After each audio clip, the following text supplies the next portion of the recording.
Hey, good morning, guys. Now, I had a phone call the other day. It was Sunday. It was my day off, relaxing, taking it easy, and I got a phone call from Texas. I believe it was, I can't remember if it was Houston or Austin, Texas. It was Houston, Texas. I get a phone call. So I think, what the hell is this? You know, here's someone phoning me trying to sell me something. So I thought I'm going to answer the phone because that way there I could tell them off and just have a good time doing that. But anyway, it wasn't. It was a YouTube guy out there. His name was Mike. I couldn't get his last name. I think he said Fair. If I got it wrong, Mike, I apologize. His phone was cutting out really bad, or maybe it was my phone. But he mentioned to me that he was working on a cab, and he had a question about around the seams.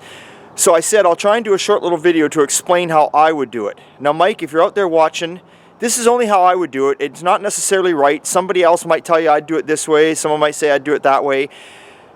It just gives you an idea anyway of where to go, a general direction. Everybody has their own way of doing everything, right? I mean, when you get up in the morning, what do? You put your socks on first, or you put your underwear on first, or what do you do? Everyone does their own thing, their own way. So I believe this is what he was talking about. So let's turn around here and let's get into this and let's see.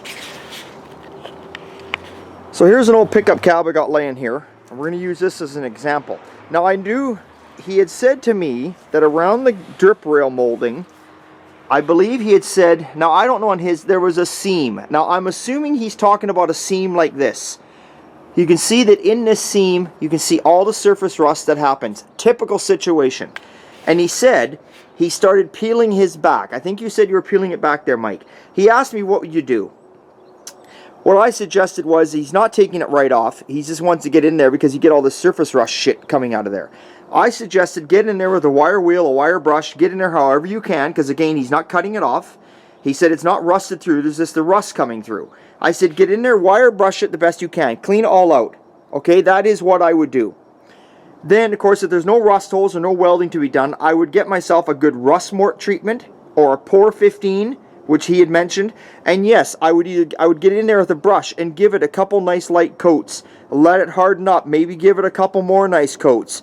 Then, before I'd even push it back up and and put it back in place, I would probably put a weld-through primer on there also. Because I'm assuming that if you've pulled this down, Mike, I'm assuming, because there are, I don't know if we can see this, but there are we can't see them because of the rust on this, but there are spot welds.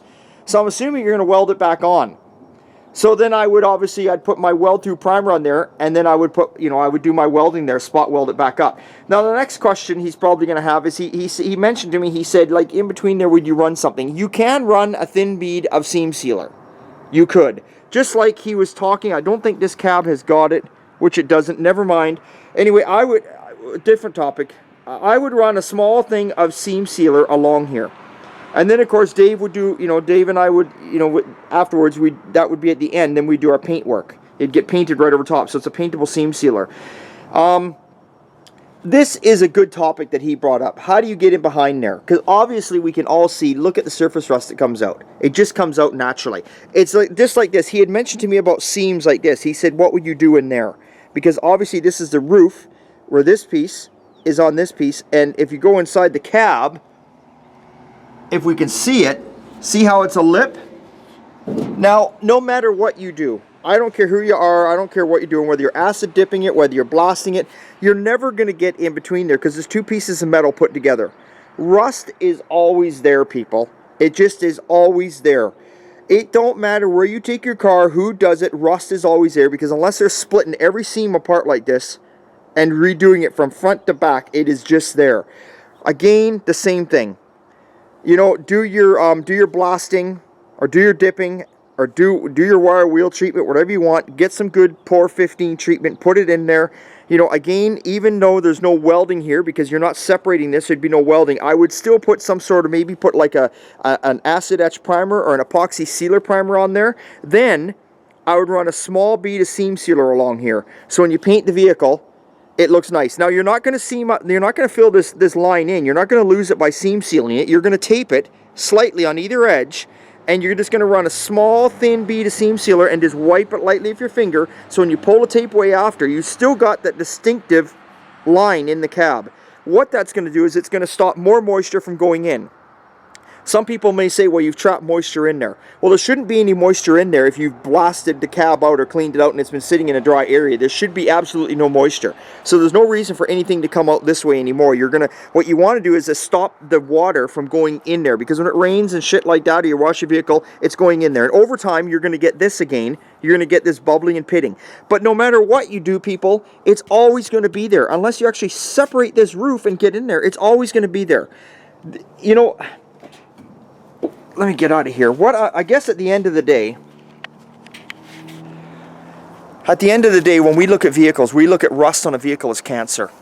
And I'm going to tell you something, and this is a sad thing, and I hate to say it because you just hate to mention it, but everything has cancer. Us as humans have cancer. It just depends on how good we look after ourselves and how good our immune system is. We are born with it. Vehicles are born with rust. Think about it. When they put them together, it's always going to be spots where it's metal on metal. It just depends on how good you look after it, how well you wash it, you wax it, the conditions that you drive it in. It's true, because look, you can take two same vehicles and see that one's completely rotted out and one isn't. It all depends on that. So no matter what, at the end of the day, I'm kind of sticking up for us guys in the body shops here. We can never ever guarantee you 100% there'll never be rust again. You just can't. It's unstoppable. It's always going to be there. You've always got areas like right here again. You've got the firewall. Well, the firewall is a separate line going here, which butts on to the outer part. So in between here, you've got two pieces of metal sandwiched together. Well, over time, water is somehow going to seep down in there. There you go. It's going to be rust, right? Anyway, Mike, if you're out there, that's how I would take care of it. You know, you asked me, I'm hoping this is what you were describing, because you had mentioned that you had peeled back a seam here. And I'm assuming that's what you're talking about. So at the end of the day, quick overview, wire wheel it, or maybe you got yourself a little handheld spot blaster. Do whatever you're going to do. Get your rust mort treatment in there. Do what you got to do there. Clean it up. Put some weld-through primer on there, or even some paint, no matter what. Get it put back up in place and do your seam seal. And away you go. And that'll take care of it.